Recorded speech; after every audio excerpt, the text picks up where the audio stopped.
Welcome to the video tutorial on how to configure HTTP GET carriers in PageGate. In this tutorial, we'll be going over how to communicate with a web API that requires information to be submitted with an HTTP GET request. Before we begin, to have PageGate communicate with a web API using the HTTP GET method, you'll need two bits of information. First, you'll need the URL to submit the messages to, and this should be provided by the web API host. Second, you'll need the format and parameters to submit to the URL. For example, let's say that this is our API URL. And let's also say that the parameters to submit are API, from, to, and message. That would mean a fully constructed HTTP GET statement to that API URL would be as follows. Once you have the URL, parameter names, and values, here's how to configure it in PageGate. First, open the PageGate admin. Next, right-click on the Carriers section and select Add.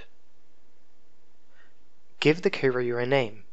This can be anything you like, but I do recommend giving it a straightforward name as that will help make administration easier in the long run. Next, select the HTTP GET protocol. Once you do, it will ask for the host, port, and max characters. You'll want to set the host to match the API URL. Set the port field to match the port that the host requires. HTTP requests typically use port 80, and HTTPS requests typically use port 443. Set the max characters to a value that reflects the type of message you're sending. For example, if you're sending SMS, set this to 160 as an SMS can only contain 160 characters. Set it to 240 for pagers, and 6000 for email or any other form of communication. Click Apply to add the carrier to the list, and then click on the plus sign next to its name, and go to the Template subsection.